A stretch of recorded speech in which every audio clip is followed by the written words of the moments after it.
Thank you very much for all of your answers to the little questionnaire the other day. That was extremely helpful. We are working to implement several specific good suggestions that people gave. For example, we've swapped one of Amal's lectures and one of Xavier's so that we don't have two lectures by the same person on the same day anymore. That was one great specific comment. One thing that poll asked was, what about Coq background and how fast should I go in these lectures and so on? And naturally there was a wide spread of response. But the modal response was either I've done a little bit of Coq or some but not too much. So a few people, none. Quite a few people, a little bit. Not so many people, more than a little bit. And the modal response to how fast should I go was, nevertheless, go pretty fast so we get to more advanced stuff. So what I'm going to do with those numbers is kind of compromise. I'm going to make today's lecture reasonably fast, so I'm going to try to get through 3 or 4 chapters. They're all fairly easy stuff, and I won't just skim over them and say the keywords. I'll actually talk about the trickier parts. And you should ask questions as much as you want, and then we'll get as far as we get. But I'll try to get through that material reasonably quickly, recognizing that you have a little bit of time until the next lecture, one whole weekend day, to consider the exercises from those chapters that we'll be going through fast. And then I'll slow down and do the next few chapters reasonably quickly. So that is to say, these lectures will be aimed at anybody coming to Coq even completely fresh. Those of you who are completely fresh will need to work a little harder to stay caught up, but you should be able to. Those of you who are experts, and for present purposes, let's say that an expert is someone who either already has worked through the whole Software Foundations material or could have written it better than me. So everywhere from already worked through it and up. These lectures are not for you. Sorry, but can't please everybody. So if you're in that category, feel free to not come. There's no reason to have people here and bored and just reading email. It's better for all of us if you just take a break and go work on problem sets from somebody else's lectures. And I won't feel insulted. In fact, if you want to get up now and go someplace else, I won't feel insulted at all. There will be new versions of the Software Foundations material from time to time. For example, I made a new version 5 minutes ago.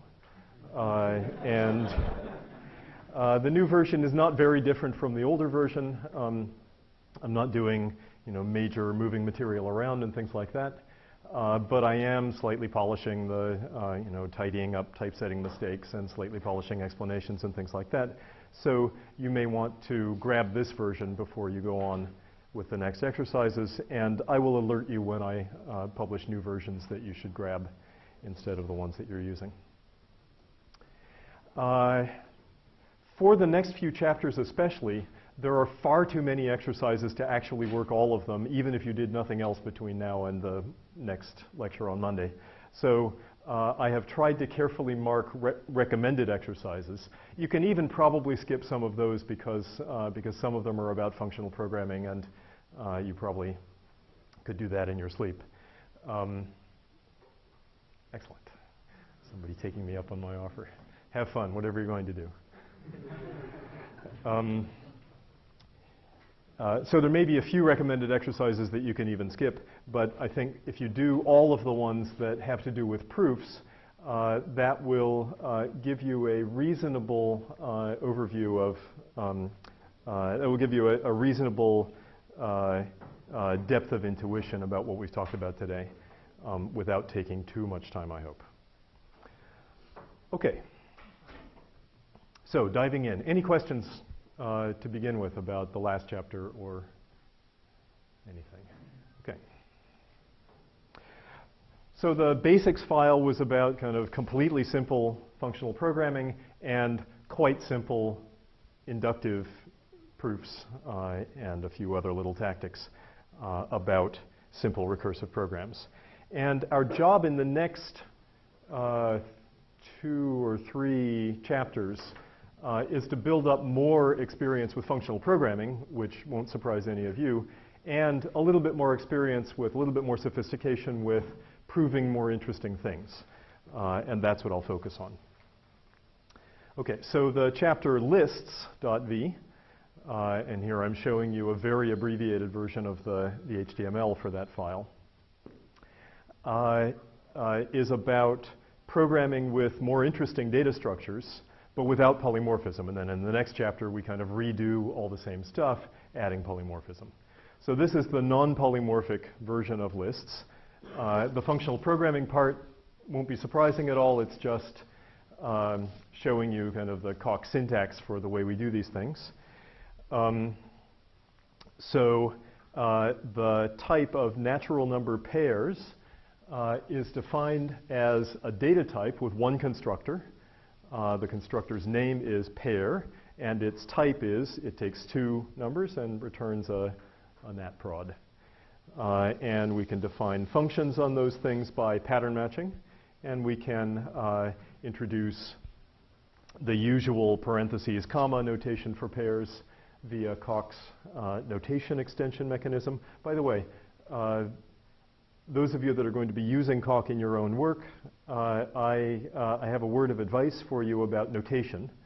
What notation does is it extends the Coq parser. So Coq has this kind of fancy, extensible parsing technology. However, although it's a little bit fancy internally the way it works, what it can actually do for you is not all that fancy.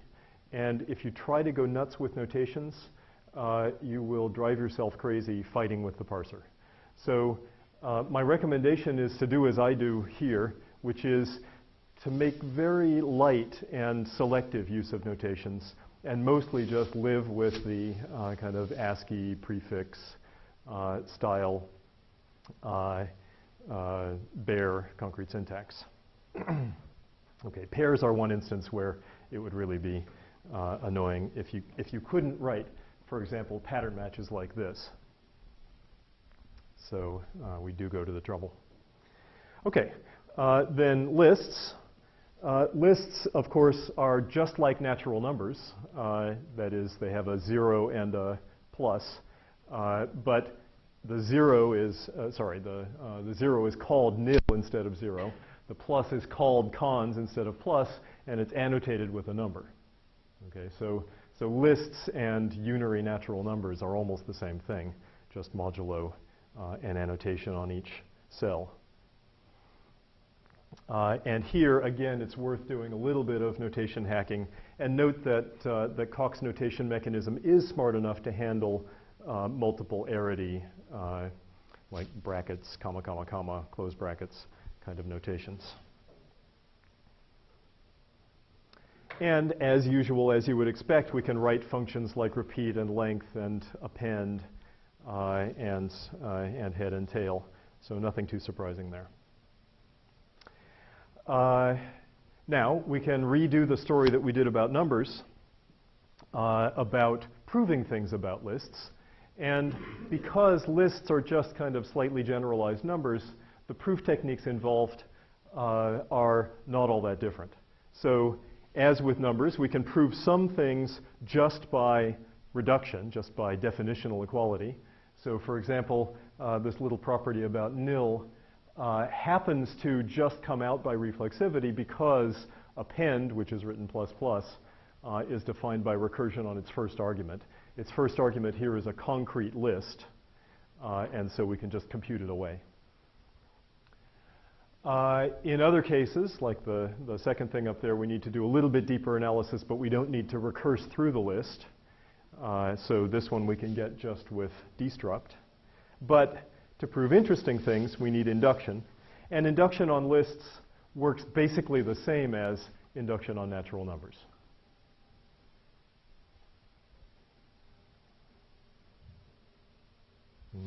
So it says working class there. Shall I take 2 minutes to actually work it in class, or shall we skip over it?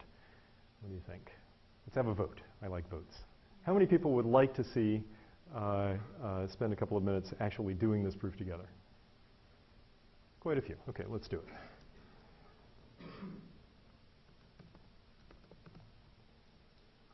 Okay, that is not the right version of that file, I don't think.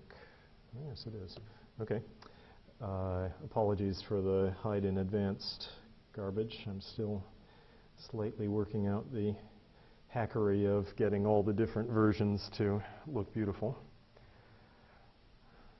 So let's work this together. What do we do first? Intros is always a good thing to do first when you have a proof with a theorem with hypotheses, which most interesting theorems have. So what shall we intros? Well, I guess L1 and L2, those are the lists that we're working with. By the way, what are we showing here? We're showing that the length of the append of two lists is the sum of the lengths. So we have the two lists, and there's nothing else to intros. There are no more hypotheses. Now what? Yeah, we're going to have to do induction on something, because what else could we do? We could try destruct, but I think it's clear if you think about this that it's not going to, we're not going to get away with proving this with just destruct. So we're going to have to do induction. So which one should we do induction on? The left one sounds better because that follows the structure of the definition of append. So induction on L1. Okay, help me remember the syntax for this. As, and then we don't need anything for the zero case, but for the non-zero case, maybe L1 prime would be a good name. Okay, so now we have to prove the zero case, first subgoal. How shall we do that? I'm going to leave out the case tactic just to go faster while we're doing this together. Okay, does simple get it? Ooh, it does. And by the way, if simple gets it, then reflexivity by itself. Oops, sorry. Reflexivity by itself builds in a use of simple. So reflexivity will get it as well. Okay, now the interesting part. So we need to prove the induction step. And we're given an induction hypothesis about, let's see. Yeah, so our variable names are all screwed up. Why? Right, so because I was going fast and you guys were just letting me do it, I forgot that lists have a head and a tail, and we need a name for each of them. Okay, so let's try that again. So reflexivity again works for that. And now let's see if the names are better. Yes, okay, so the induction hypothesis is about L1 prime, the tail of the list, tail of the original list, which is X consed onto L1 prime. And now we have to show this. So, so how shall we start? Simple is usually a good way to at least see if you can make progress. So if we simplify the conclusion, then what it turns into is successor of one expression involving length and successor of another expression involving length. So in order to show this, what do we need to show? Exactly the induction hypothesis. So this was a pretty easy one. So how do we make use of the induction hypothesis? We could do rewrite, yes. And which direction should the arrow go? Either, actually, because we just need to make the two sides of the conclusion equal. So let's try it this way, for example. And it's called IHL1 prime. Oops, thank you. And now have we got it? Oh, it looks good. So reflexivity, oops, should finish the proof, and it does. And now we say QED, and it takes us back to the top level. Okay, so, oops, is that what I meant to do? It was what I meant to do, but it wasn't the tab that I wanted. Drat.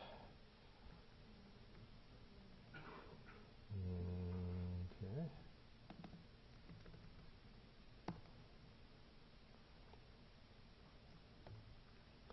All right. So we did that. So we can go on with standard functional programming. So we can define options. Options are often useful in Coq because all Coq functions have to all recursions in Coq have to terminate. If you have a function that isn't naturally total, one thing you can do is make it return none when it wants to be undefined, and make it return some of something when it wants to be defined. So for you Haskellers, these are just and maybe. Is that right? Sorry, just and nothing, excuse me, and the type is maybe. So index, for example, can take a number and a list and return a nat option. So nothing too surprising there. The one thing to look at is we can rewrite that one up there this way using an if expression. It may surprise you a little bit that we can use if, given that we defined Booleans. They aren't built in. So what does if mean? If actually works with any two-constructor type. So it just distinguishes whether we're in the whether the scrutiny is tagged with the first or the second constructor. Okay, and that's it for the lists file. There are some exercises to try, but should not surprise you very much. Any questions? Okay. So the next file is called poly, and it's about polymorphism and higher order functions and stuff like that. And once again, the main thing we need to do is just look at what the concrete syntax is, because the concepts should be unsurprising. So here is the definition for the type of polymorphic lists.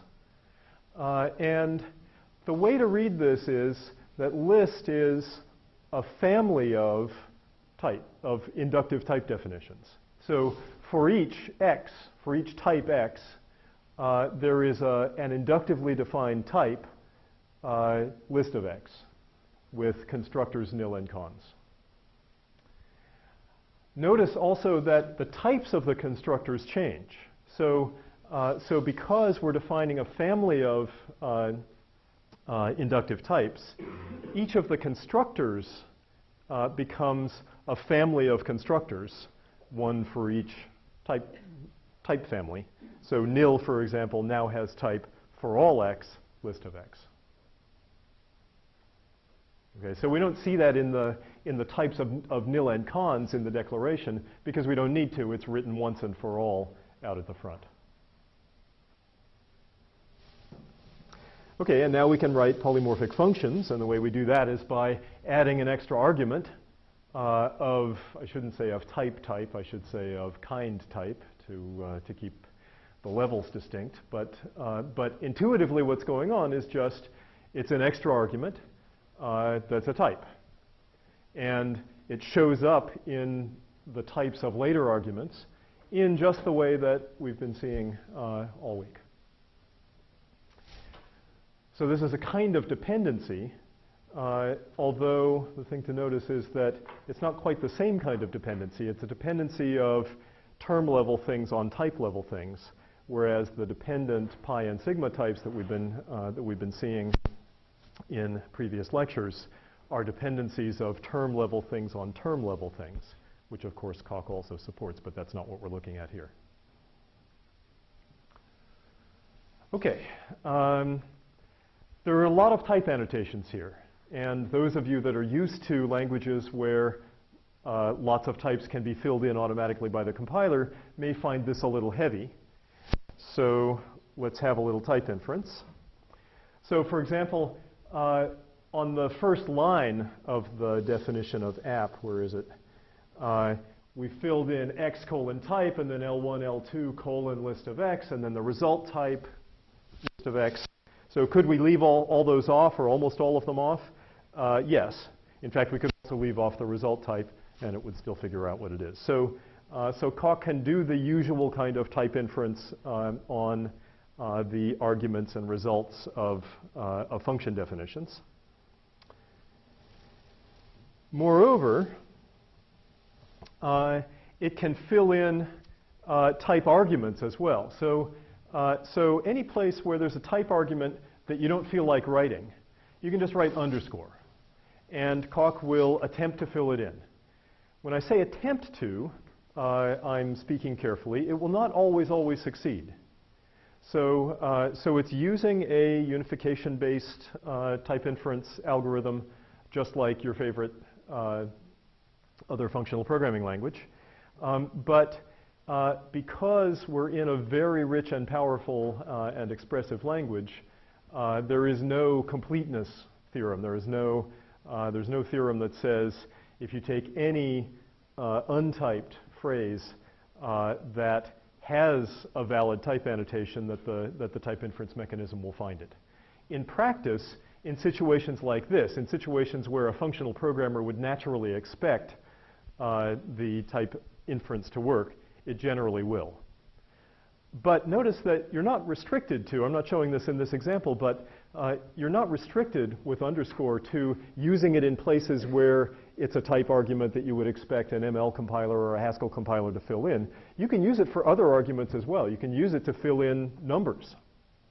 It's just less likely that the type inference is going to be able to figure it out, because generally the number that you want is not going to be determined by unification.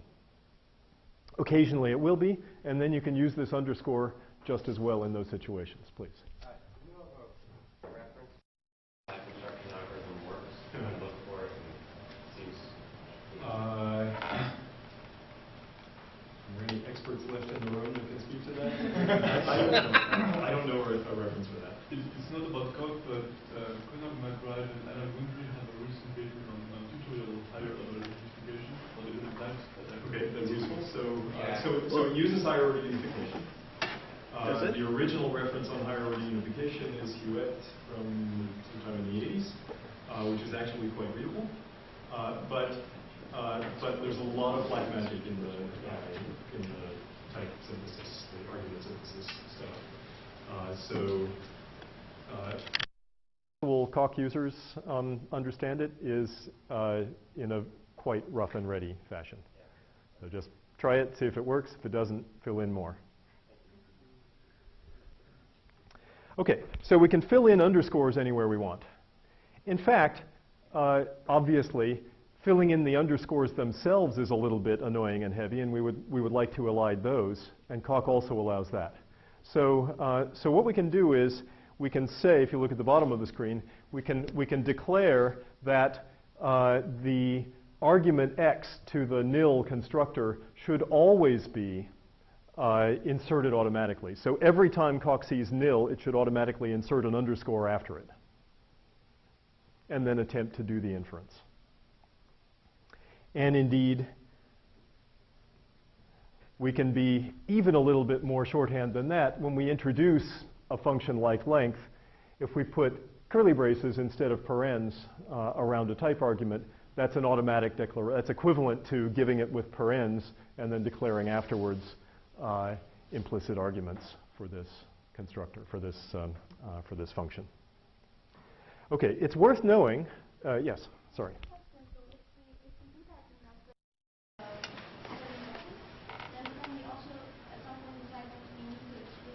That is the next point. So if we run implicit argument synthesis, we may occasionally need to turn it off again. So we need a way of doing that. Why would we want to turn it off again?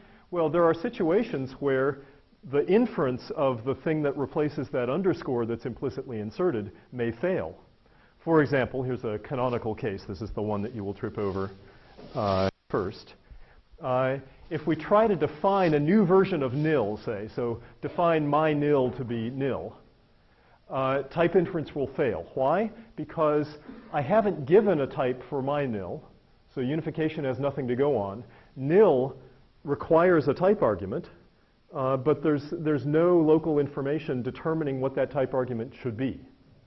Right? So obviously, or probably obviously, I want to define a more polymorphic one, or maybe a specific version that I have in mind. So there are different possibilities, but one way to do it is to nail it down.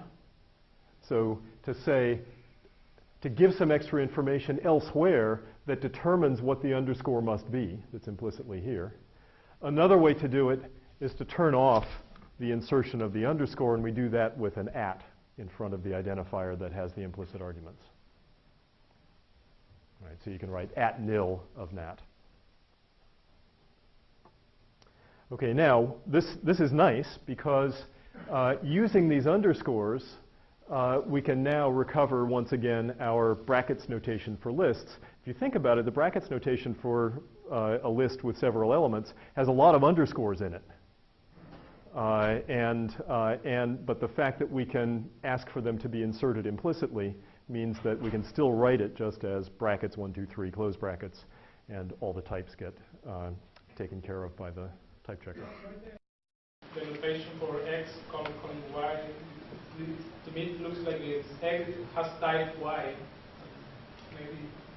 This is a standard notation from the ML world. Okay. That's the way ML people write things.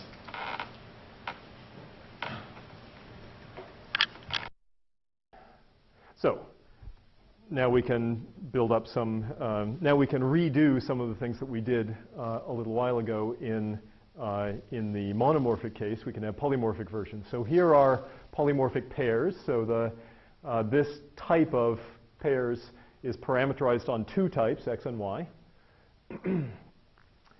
We can have notations as usual. We can have functions like first and second.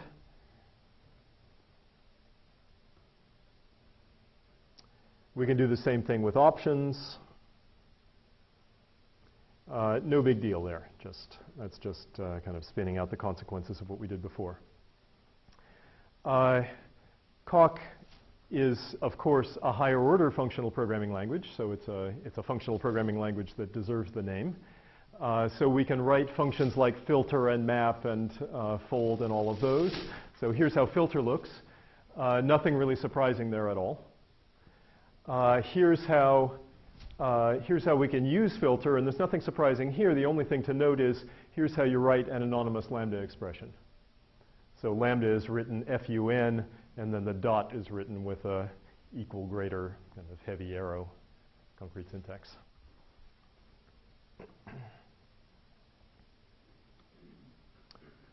Okay, here's map, the usual thing. Here's fold, the usual thing. So just standard functional programming. Okay, a little more interesting. So first of all, I have to put on my dog collar and give you a short sermon about the dangers of mindless hacking in Coq, which I'm sure you've probably already experienced. So it is very easy in Coq to get going with tactics and spend hours before you kind of stand back and look at the thing that you've been whacking away at and say, now wait a second, is that actually true? So it's better to save yourself those hours. And so having said that, the temptation to simply try tactics and see if you can get the thing to go through, even without completely understanding what it's saying, is so strong that Coq experts do not resist it. Right? So if you see an expert driver of Coq in the middle of some big development, there will be many moments where he or she does not at all understand what the goal in question actually means.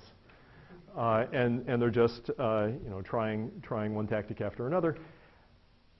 And so my recommendation to you is it's okay to do that for 5 minutes. But if after 5 minutes you feel like you're not getting any place, then I would recommend looking at what you're trying to prove and seeing if you can understand it. If you have trouble understanding it, or if you kind of iterate a few times or you kind of think you understand it, try to go forward a little bit, get stuck, try again. If you go around the loop like that a few times, I would actually recommend putting the whole computer aside, getting out a piece of paper, good old pencil and paper, and trying to see if you can do the proof by hand and kind of get an intuition for what the steps are. Because if you don't have a pretty clear, basically if you have tried just following your nose and gotten stuck, you may not get stuck, you may get to the end and it just works, then you're lucky. But if that doesn't work, then you probably need to actually understand it, and that's often best done with paper. So don't fall into the trap of just hacking. Is that an accurate characterization of New Perl, Bob? Yeah, I would say, but if you watch drivers like Bickford, they are doing things in that mode where they don't understand the goal that just seem to work more often than for most people. So they've got some deep. There is a certain magic to the hacking sometimes. That just develops as you use it. Okay. On with teaching you how to hack.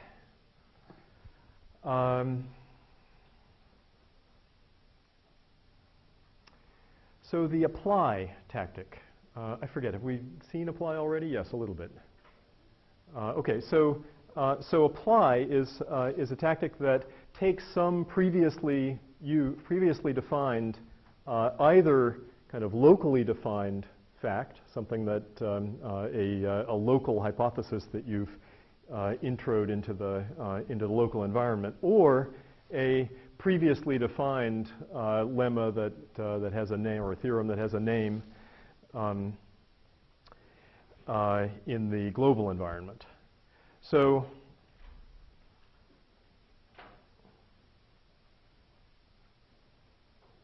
what does apply do exactly? It takes the fact that you're naming, the local or global fact, it tries to unify it with the goal. And if it succeeds, then it replaces the current goal state by what? Well, if the theorem is a non-conditional thing, if it just says, this is equal to that, then it replaces it with nothing. It solves the goal. But you can also use apply with conditional theorems.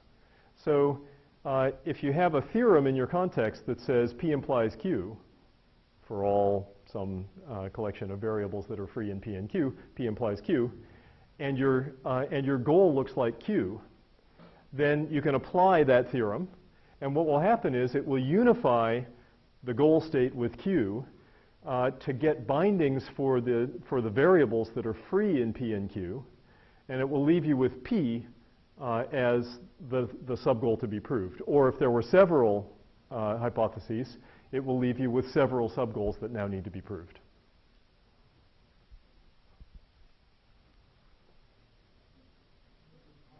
Yes, sorry.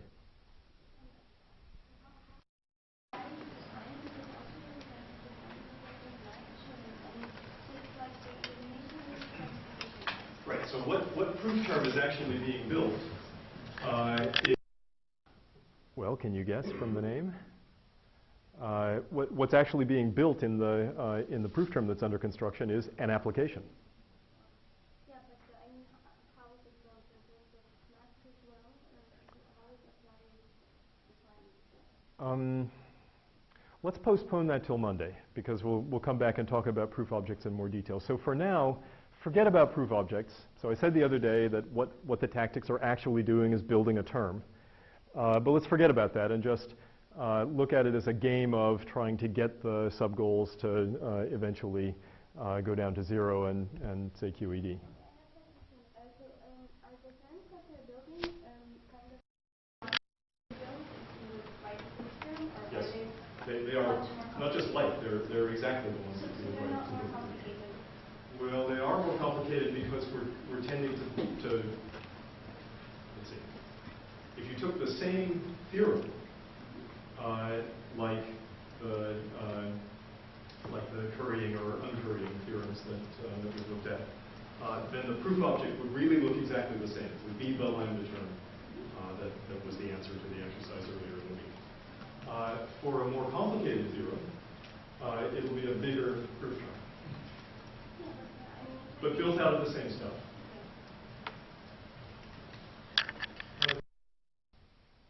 Okay. All right, the next tactic that I want to tell you about is called unfold.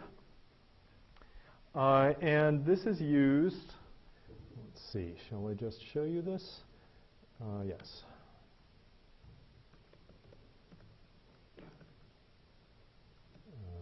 Is it in the other file? Yes. Okay, so I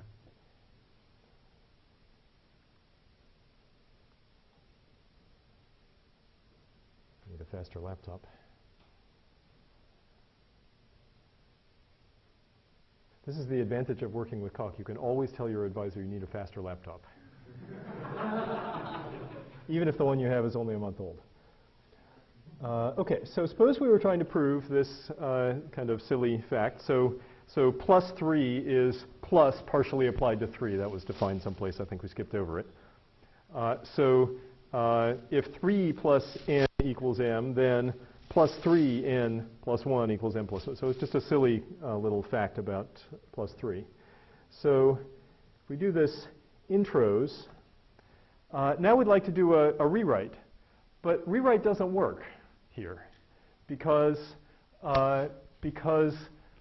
the goal doesn't actually unify with the equality hypothesis that we'd like to rewrite by. Why? Well, because the way the unification works is blind to definitions. So we've defined plus 3 someplace to be plus partially applied to 3, but the unification mechanism doesn't take that into account. So if we try to do rewrite here, that will fail. What we need to do instead is to unfold plus 3, to replace the defined atom by its right-hand side. And now unification works fine. And we can do the rewrite, and then the proof is finished.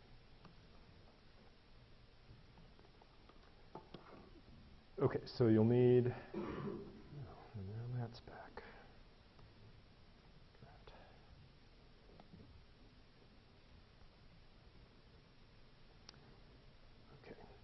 So you'll often need that.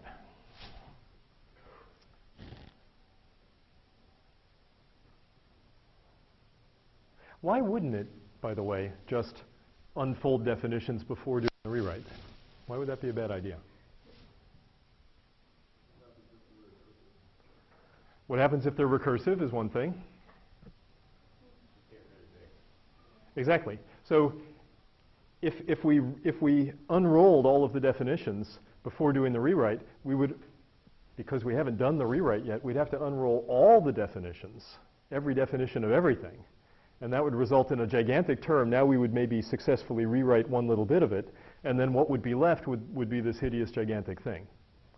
So there's a method to this madness. So there's a reason not to be a little smarter in a lot of cases. The same thing happens with the simple tactic. It doesn't unfold as much as you sometimes think it ought to.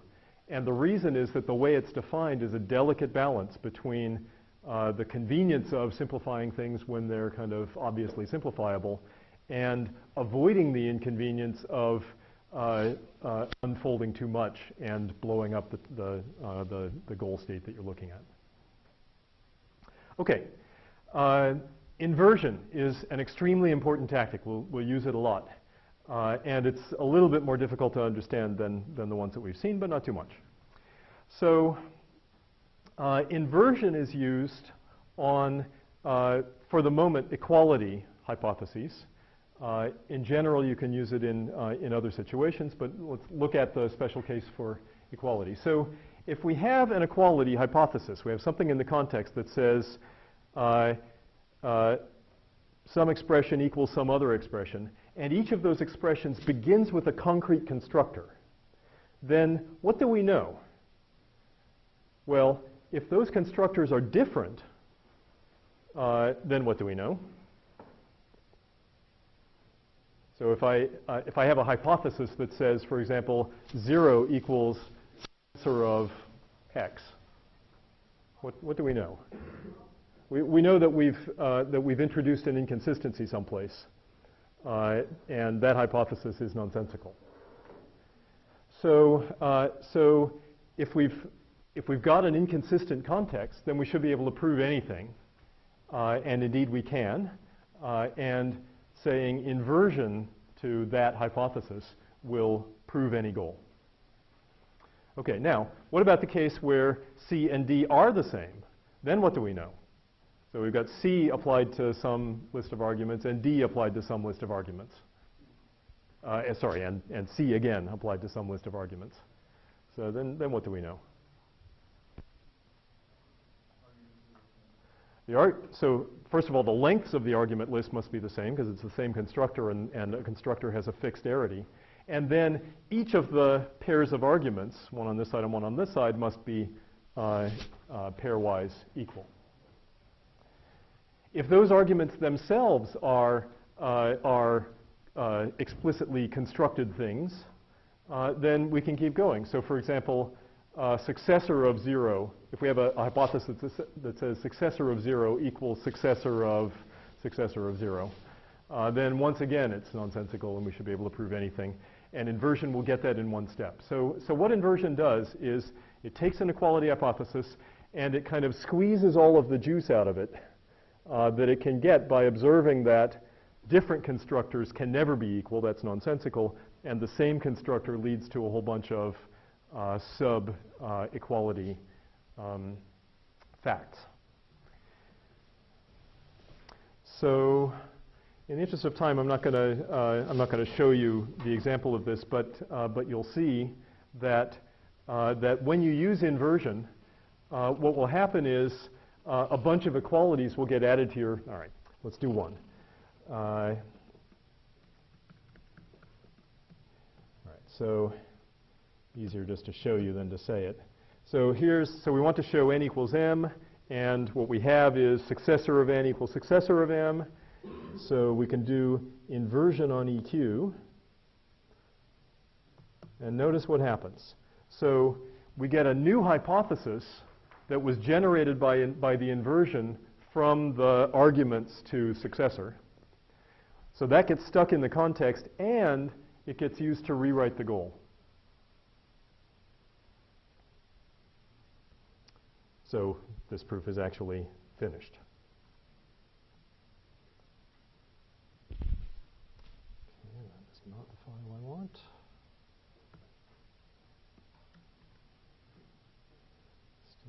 Still learning to use this full screen mode of Chrome, which is not actually helping me very much.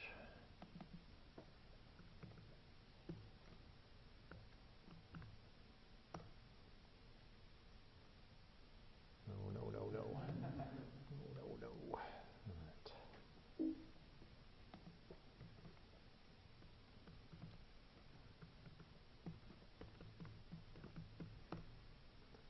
All right. Okay. Where were we? Okay, so that was inversion. All right. One last thing for this file.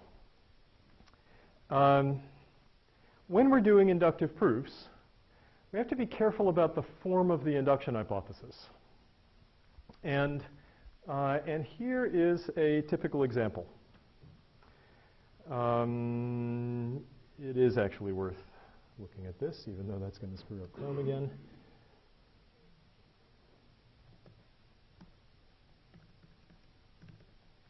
All right.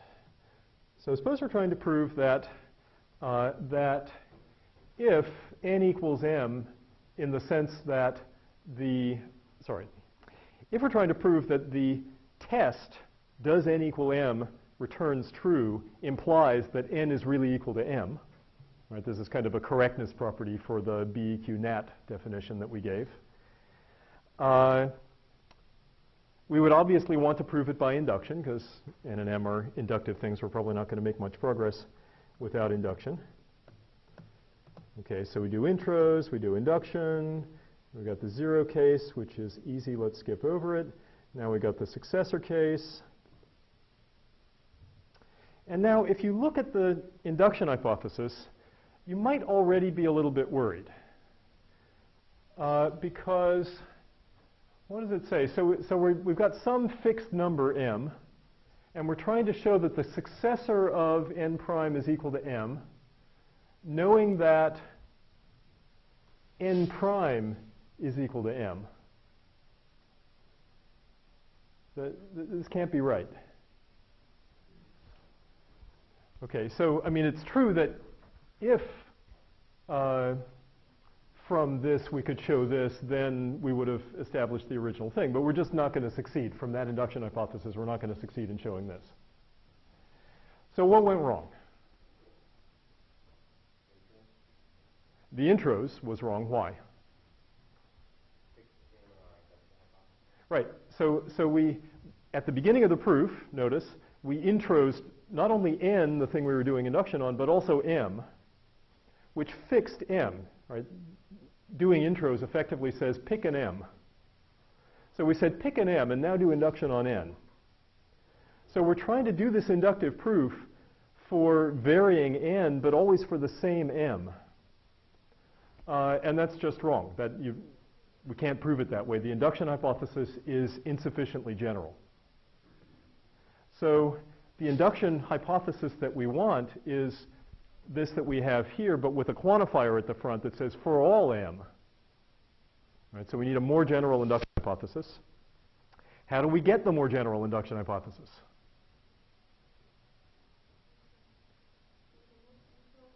Exactly. We do a little less intros at the beginning. So here is the better version. So if we just do intros n, and then the induction, and then let's skip over that.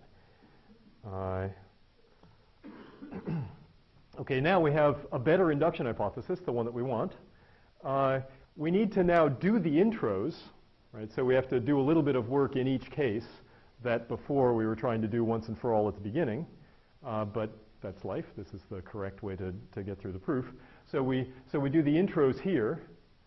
And then we can finish the proof, and I won't bother going through the details. It's the same reasoning that we've seen a bunch of times for inductive proofs about numbers.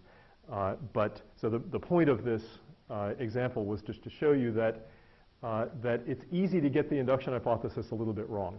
And this is something that even people that are fairly careful about their hand proofs often trip over, because hand proofs are generally not careful about exactly the order of quantifiers versus induction. Right, so you tend to just say, you have some quantified fact that you're proving, you just say by induction on whatever it is, by induction on n. And then when you get to the point in the proof where you're using the induction hypothesis, you kind of implicitly rely on the fact that you can do it for a general m. So you may be surprised. I am often surprised when I'm doing this kind of proofs. Oh yeah, I got the induction hypothesis a little bit wrong with regard to quantifiers. And it's just because as informal mathematicians, we're just not used to doing it. Okay, so when you find yourself in a funny state and you can't make progress, have a look at your induction hypothesis and see if it actually does imply the thing that you're trying to prove from it. And often it won't, and the reason it won't is because it's insufficiently quantified, and you need to back up and intros less. Okay, so this will often come up. In a minute, okay, so we can just intros less, right?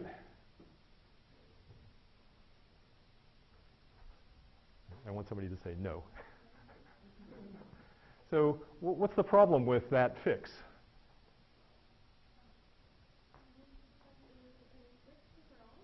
Well, right, if it happened, so I got lucky here. I got lucky because I had written the for all n before the for all m, so I could choose to just do the intros on the n and not the m, and everything was fine. But if it had happened that I had written the theorem with the quantifiers in the other order, then I'd be stuck. And for that, there's a tactic called generalized dependent, which I think we'll actually see in the next chapter. Yes, we will. But I'll just tell you about it now because we're almost at the next chapter anyway. So in those situations, your friend is generalized dependent. So what that allows you to do is basically intros a bunch of things and then unintros a few of them. Right? So generalized dependent is the opposite of intros. You point it at a particular identifier or a collection of identifiers, and it regeneralizes them. And the dependent part is if you generalize something whose type depends on something else, it will also drag that automatically into the regeneralization process. So it regeneralizes the thing that you point to and whatever other things it needs to in order for that to make sense.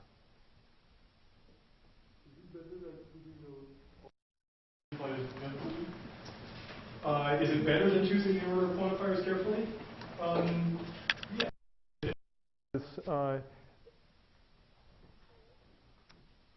Our goal should always be for the statement of the property to be as clear and natural as possible.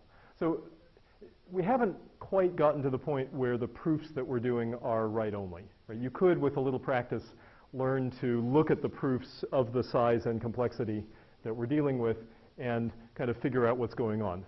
But we will quickly pass that stage and enter the stage where basically Coq proofs are not readable without an IDE in front of you to show you what state the proof script has gotten us into. Just like all imperative programming, right? You can't understand what it's doing because there's all this hidden state that's being manipulated by the program. So these are imperative programs in the worst sense.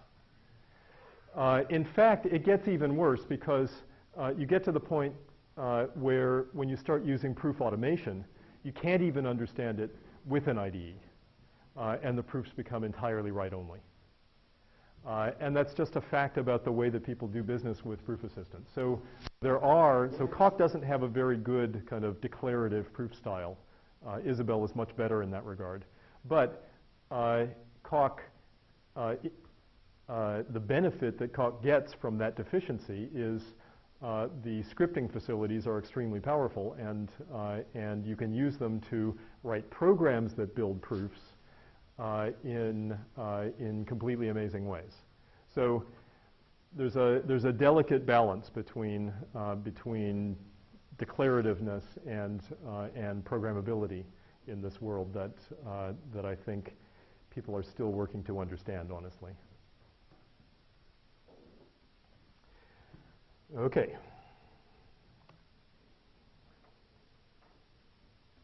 So that's that about varying the induction hypothesis. Here's a useful little thing. Almost all of the tactics in Coq have variants that, instead of working on the goal, work on some hypothesis. So, for example, simple. Instead of saying simple, you can say simple in H, or indeed you can say simple in star, and it will just simplify everything in sight. Usually you don't want to do that. You want to aim it at a particular hypothesis and simplify that. So almost all of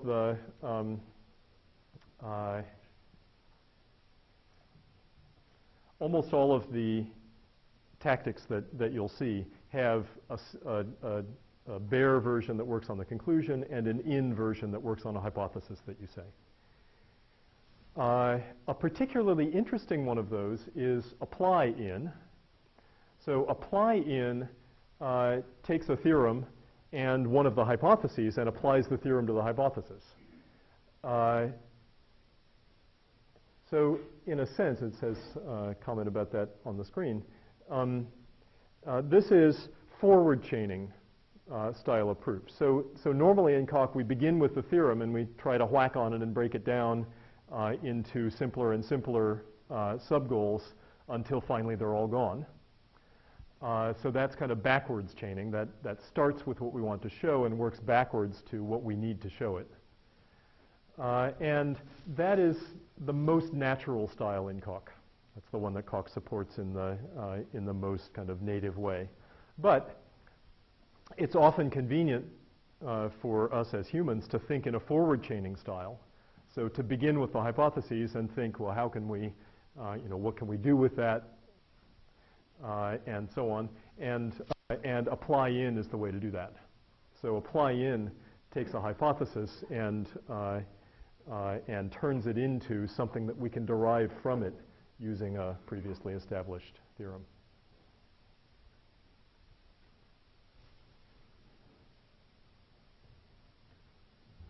Okay, another useful point about tactics. We've seen the destruct tactic. We've always so far used destruct on variables. But actually, you don't have to use it only on variables. You can use it on arbitrary compound expressions. So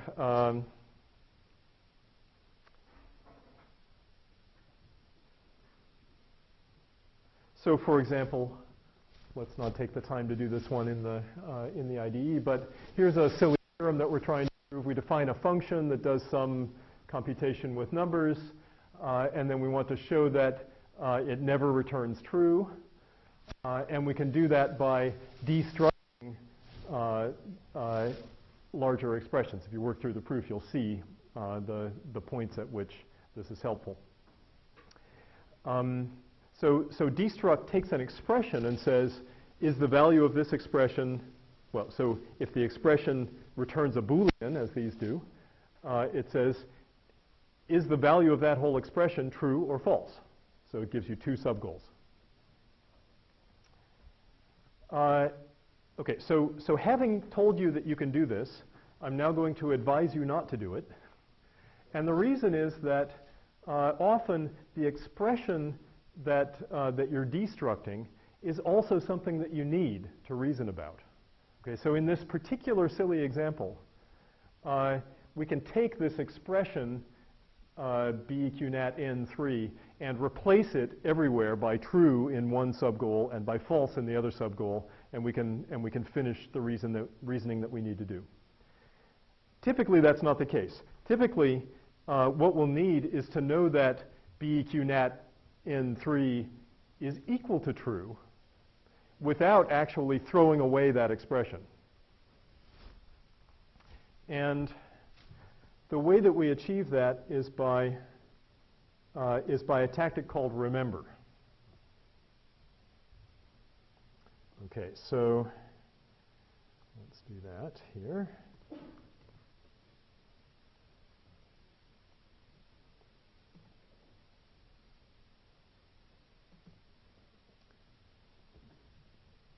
Okay, so here's a different silly function at the top of the screen. And now we want to show that only odd numbers, only for odd numbers does that thing return true. So a typical property that you might need in your day-to-day life. And the way we do it is we do intros first. And now if at this point, let me show you the bad version where we do the wrong thing. So if we had just done destruct of BEQNAT N3, notice what's going to happen. We're going to get two sub-goals. In each of them, that whole expression, BEQNAT N3, replaced by either true or false. And now here, we're supposed to show that if something silly, then N is odd. All right, so we just can't do that. So what happened was we replaced too much, or we threw away the thing that we were analyzing.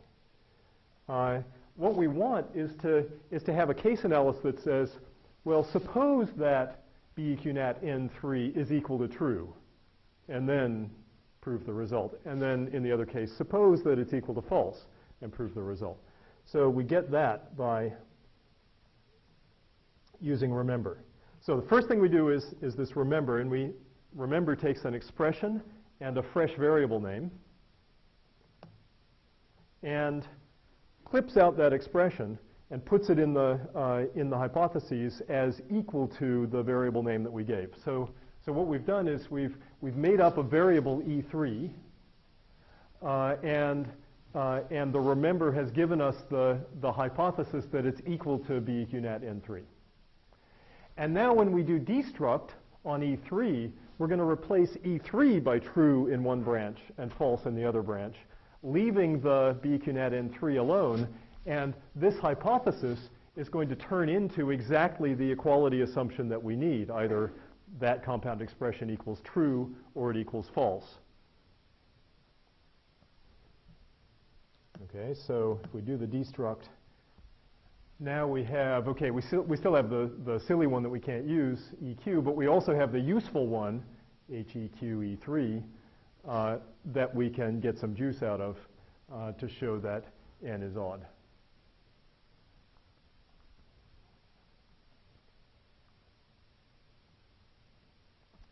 Any questions?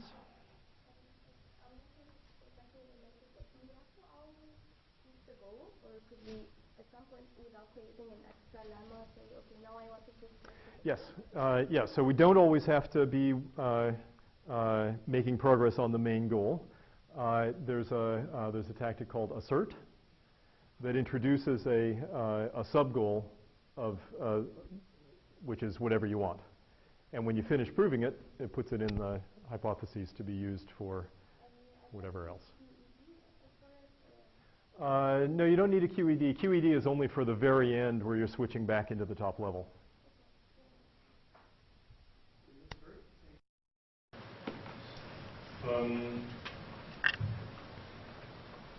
They give you the sub-goals. Assert is probably related to I think cut lets you continue along the same goal and then you prove the asserted goal. Yeah, the sub-goal ordering is different. Okay, good. So general comment.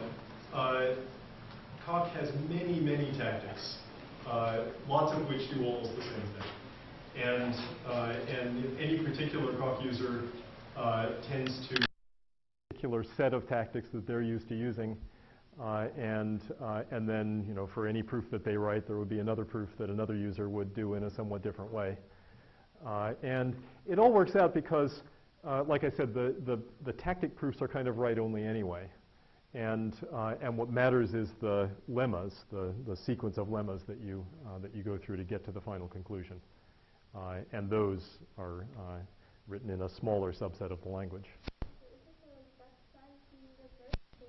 So is it better to have lemmas than to have assert? Because it seems to be like a liquid proof in the I prefer to break things out as lemmas because I find local asserts to be just a little bit clunky, that they kind of get in the way of the flow of the main proof. But as with any proof, it's a matter of taste. So if the little fact that you need at a particular point is of no interest whatsoever at the top level, then just stating and proving it locally is fine. So the proof form, both assert and would give the same proof term, or? No, they would probably not give exactly the same proof term. The assert would probably turn into an application of an anonymous lambda, whereas the use of a named lemma would turn into an application of that name. So almost the same, but not quite. Why did you apply the name except to unfold it, right? Okay, so a complete story about that would get us into deep waters. In ordinary lambda calculus, when we write down on the board, let x be this lambda term, and now we write down another lambda term that uses x. This is kind of a meta definition, and what we mean by the second lambda term is the one where we've meta substituted the definition of x for its uses. In Coq, it's more complicated. So in Coq, these definitions are real. They have a real status in the type theory. and there's a notion of reduction, an actual, arrow with a particular subscript, particular flavor of reduction that replaces definitions by their right-hand sides. And that, for example, is the kind of reduction that simple doesn't always do.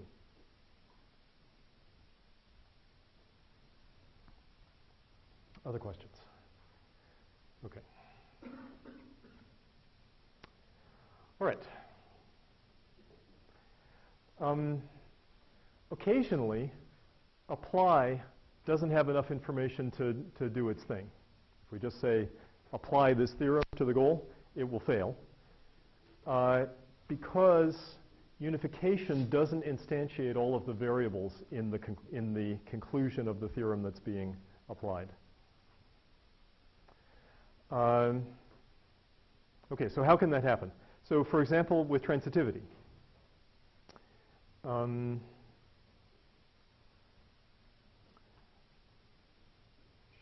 I just show you this? Yes.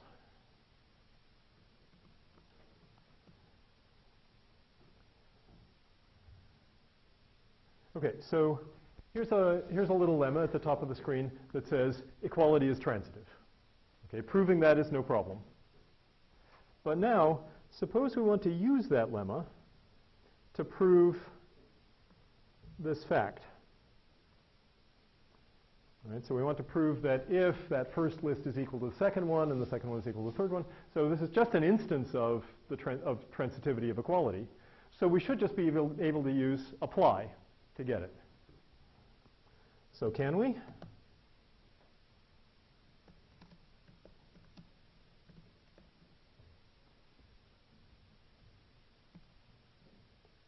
No. Why?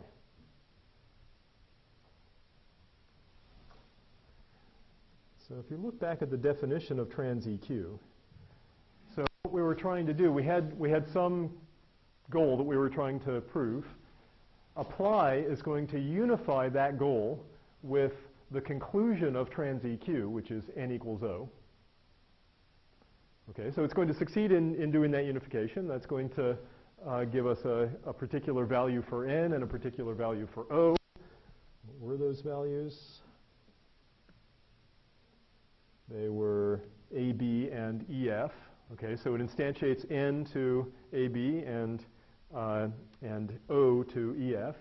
And now it has to generate subgoals for the two hypotheses, n equal m and m equal O. Those subgoals use a variable m whose value we don't know.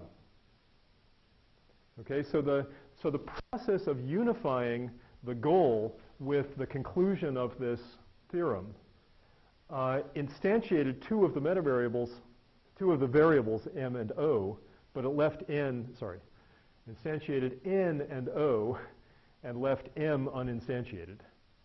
And so we don't know what the subgoals should be. So that's why the apply failed.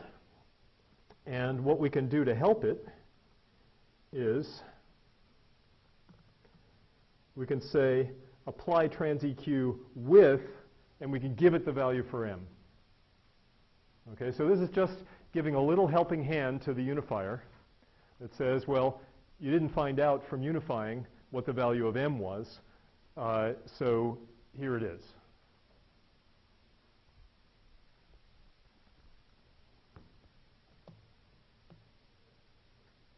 Okay, and now we can finish the proof.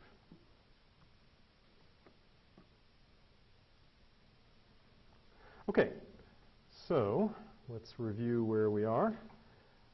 So we've seen a bunch of tactics now, so this long list. And we'll see a few more in the next couple of chapters, but basically this is almost a working set for doing quite a bit of interesting proving of facts about little functional programs. And, well, there it is. Let's quickly go through the next file because it's short. In fact, I think we actually kind of have gone through it. because this is the one about generalized dependent. Yeah, in fact, I'm going to skip this file. So the next file in the normal list is called gen, and it's basically it's got 3 or 4 kind of extended examples, but its whole purpose is to drive home the point that you sometimes have to be careful about having a general enough induction hypothesis, and that you can use generalized dependent to do that if you need to regeneralize some variables. Okay, that's really all you need to know from this file.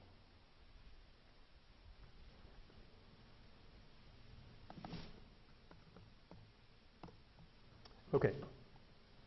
So now, in the last few minutes before lunch, let's start with the last file that I'll show you. We probably won't finish this file, but let's get a little ways into it today. And this is where the Software Foundations stream starts to meet the rest of the lectures that we've seen, especially the ones involving dependent types, because here is where we start to look at inductively defined propositions as opposed to inductively defined data types, and proof objects, so kind of concrete computational evidence. Okay, so I have a property in mind, a property of numbers. I'm going to call my property beauty, just because I like it. And my property is defined in the following way. So the number 0 is beautiful, 3 is beautiful, 5 is beautiful, and the sum of 2 beautiful numbers is beautiful. So that can be written out in various ways. It can be written out kind of in English. It can be written out in inference rule format. And at the bottom of the screen, we have Cox's way of saying it. So this is an inductive definition of a thing called beautiful. This thing is a proposition. Not quite a proposition. It's a proposition indexed by natural numbers. So it's a family of propositions, one for each number. And I think in the text it takes a little while to get to saying this, but it won't surprise any of you to hear that the intention is that some of these propositions be inhabited by terms that are proof objects. These are the provable ones, or the true ones. And some of them will not be inhabited. So for each n, I'm defining here a proposition beautiful of n. And then that proposition may or may not have proof objects that inhabit it. And now, which are the ones that do have inhabiting proof objects? Well, that's what the rest of the definition says. Okay, so the first line says beautiful is a family of propositions indexed by natural numbers and defined inductively. And the rest says B0 is a constructor, that is, it's primitive evidence, you can think of it as an axiom, that 0 is beautiful. So it's an atomic, primitive, unanalyzable inhabitant of the type, of the proposition beautiful 0. B3 is a primitive, unanalyzable inhabitant of the type beautiful 3. B5 is inhabitant of beautiful 5. B-sum is the most interesting one. Its type is, for all m, beautiful n, arrow beautiful m, arrow beautiful n plus m. So what does that mean? It means that it's a constructor, so it's a kind of built-in function-like thing. It isn't a function in the sense that it doesn't have any computation associated with it, right? Just like data type constructors in functional languages have functional types because they take arguments, but they don't compute. They just kind of take their arguments and sit there. So in a similar way, B-sum is a constructor for evidence for a proof object that, and now it takes 4 arguments, 2 numbers and 2 proofs. So when applied to n, m, a proof that n is beautiful and a proof that m is beautiful, it yields, or we should better say it is, that expression is evidence that n plus m is beautiful. Okay?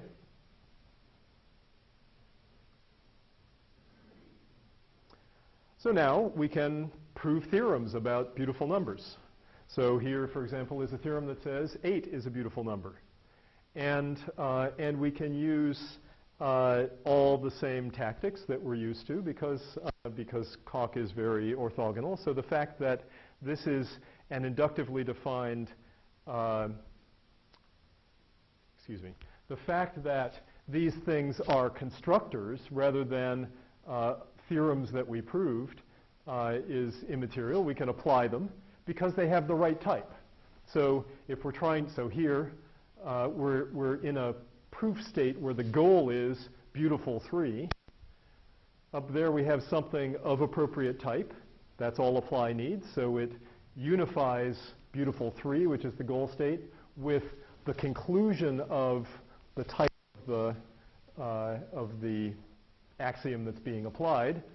It is only a conclusion. It's not a hypothetical thing. So the conclusion is beautiful 3. What we need is beautiful 3. Done. Okay, so we can use apply and other tactics, perhaps, with these inductively defined propositions. Okay, now we might wonder whether instead of apply, we could just say, well, if what I need is evidence that 8 is beautiful, why can't I just build that myself? Why can't I just build the term? What term would it be? It would be this one. B sum applied to 2 numbers and 2 proofs. And indeed, if we check the type of this term, its type is beautiful 8. So if we're trying to prove 8 is beautiful, we can just say apply this. Okay, so this is showing that apply is even a little bit more general than what I've said. Instead of applying a named thing, we can also apply an anonymous thing that we've constructed right here, as long as it has the right type. Do you think Coq would infer 3 and 5 here? Coq might, in fact, infer 3 and 5 here. So this would be a good place to try inferring non-type arguments by putting underscores there and there. I'll bet it would get it.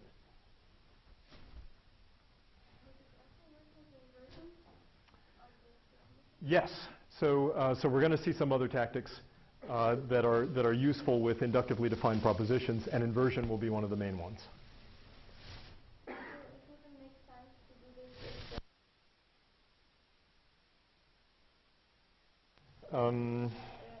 apply.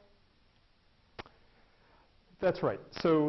So writing out explicit proof terms is what you'll see when you watch experts driving Coq is that for small things like this, where they can say, oh yes, I just need to combine the constructors like this, they'll just do it and they'll write the expression.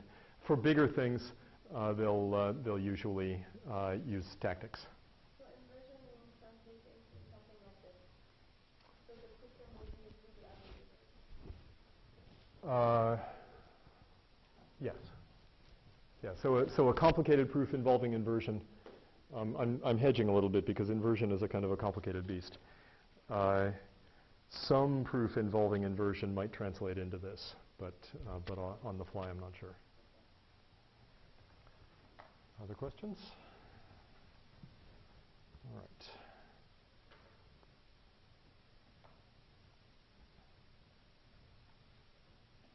Okay, let's actually look at this. What's that file? Prop.v. And what we want is beautiful. Right, so if we're in the middle of doing this tactic proof, we can actually see the incomplete term that Coq is constructing. So I asked you a few minutes ago to forget about the low-level terms that were actually the realizers for that Coq was building. Now let's look at them. So we can see the proof state. So here we're in a state where we've applied B sum. And notice that we needed to tell it what n and m were because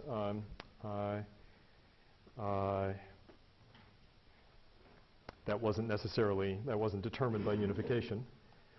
And now, if we do show proof, this shows us the term that Coq is in the middle of building. So the term is B sum of 3, 5, and question mark 1 and question mark 2. So question mark 1 and question mark 2 are the subgoals. Those are the places in the incomplete term that are still incomplete. And their types are beautiful 3 and beautiful 5. Okay, so this is not usually a useful thing to do. It's just I'm lifting the hood a little bit to show you what's actually going on underneath. And it's occasionally interesting to do that just to get a sense of what are these proof terms that Coq is trying to build.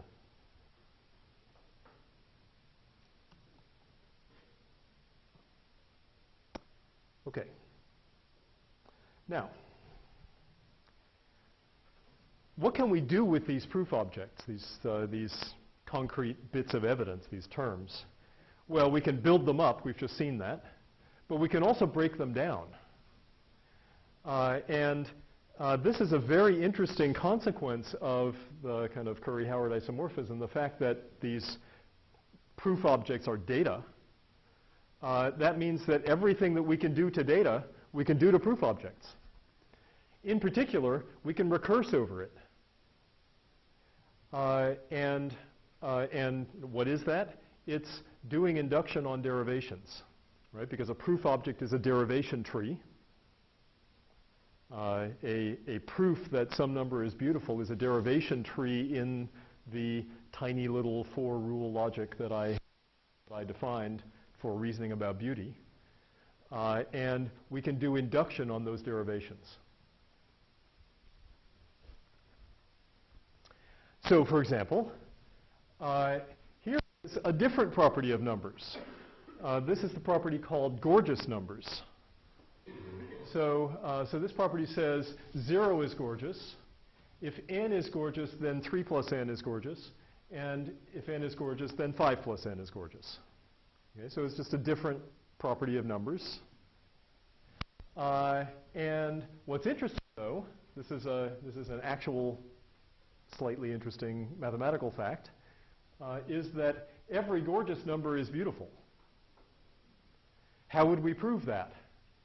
Well, not by induction on numbers, but rather by induction on the reason why, the evidence that a particular number is gorgeous.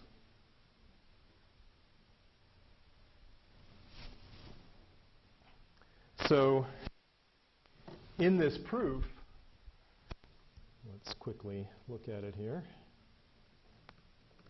Oops.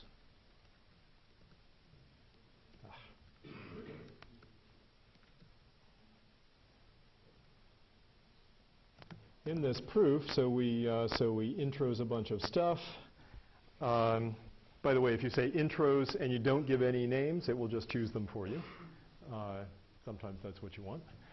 So we're going to do induction on H here, which is evidence of something or other, but more concretely, it's just a tree, right? It's a tree data structure. So we can do induction on it. And we get 3 subgoals. Why? Because the gorgeous data type has 3 constructors. So we have to show that 0 is beautiful from no assumptions. We have to show that, which is easy, we have to show that 3 plus n prime is beautiful given that n prime is beautiful, and so on. Right? So this is just kind of the induction, this is following the induction scheme that arises from the definition of gorgeous, is what's happening. Okay.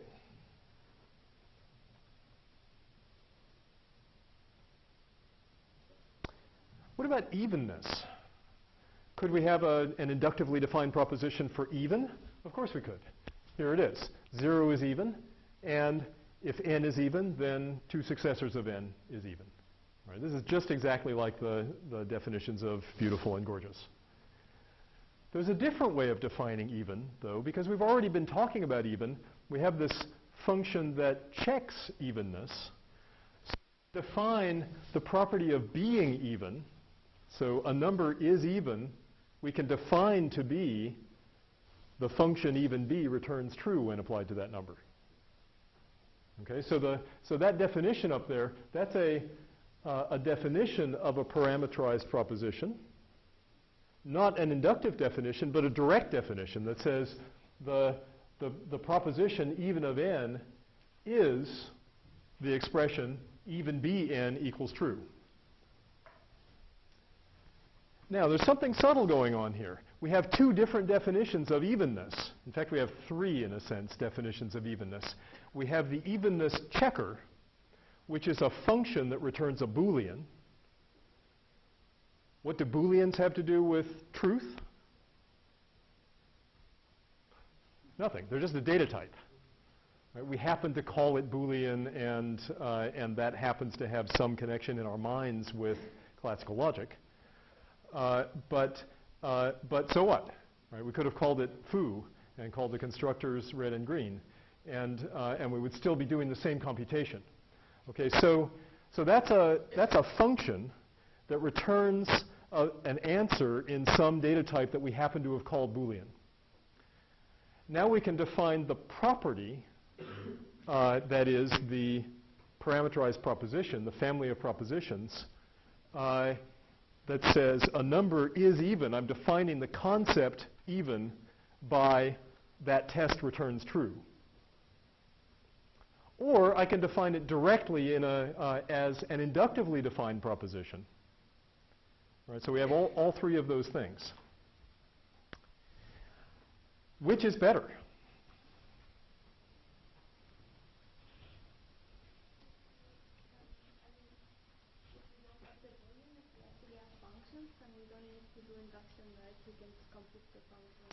Okay, good. So the reason why the first definition is better. So my answer to which is better is both. Why is the first one better? The first one is better because we defined this recursive function that calculates on numbers, and if we apply it to a concrete number, we can simplify it. And so the simplification, the definitional equality mechanism of Coq is doing work for us. And we're not going to get that in if we use the inductively defined proposition version. Right? So for example, I think it says this down below. The fact that even b of 1,000 is equal to true is by reflexivity. Right? That's the proof object for that equality. And yes, Coq has to do some work to check it, but the proof object itself is tiny. And that can be quite convenient when you're doing proofs. It means that you don't have to do a lot of fussing around and saying, well, no, 1,000 is even because 998 is, but that is even because 996 is. So you don't have to do all of that messing around. That also gives us, well, you can get, each of these files comes with its own proof terms. The proof terms for this proposition defined in terms of a computational fixed point can be a little easier to work with because Coq is doing the unfolding under the hood. Whereas with the inductive definition, there is no kind of built-in unfolding. So if we want to show that 1,000 is even, we have to show it by building the proof term ourselves or writing a tactic that does it or something. However, the inductive definition is also better. Why? Because it's lower level. And lower level things sometimes work when higher level things don't. So in the case of even, we saw that both definitions work. Right? So you can define it via computation, you can define it inductively, and indeed we will show a little later in this file that they define the same property. They define the same property of numbers. So you can show that if n is EV even, then it's EVEN even, and vice versa. And people actually do that. So you may find it convenient when you're working with a particular concept to define it both computationally and inductively and to show that they're the same. And then you can switch back and forth between the points of view. And that's sometimes convenient. There are cases, though, where it isn't convenient or even sometimes possible to define it computationally. And we've seen two of them already. What were they? Beautiful and gorgeous. So if you look at this, I'm going to beautiful and gorgeous. This would not translate immediately into a recursive function. We might be able to find a recursive function that's equivalent to this, but it wouldn't be obvious that it's equivalent. The equivalence itself would require a proof. So if we want to do that proof in a checkable way, we need to be able to write down this definition as it stands. And this definition as it stands can only be written as an inductively defined proposition. So inductively defined propositions can be used to define things that are not total. So it can be used to define non-total functions. It can be used to define things that are not functions at all. It can be used to define arbitrary n-ary relations in general. And we will use that fact very heavily as we go on. So in some sense, the lower level and more useful one, more generally applicable one, is inductive definitions. Fixed point definitions are the one that occasionally works, and it's nice when they do.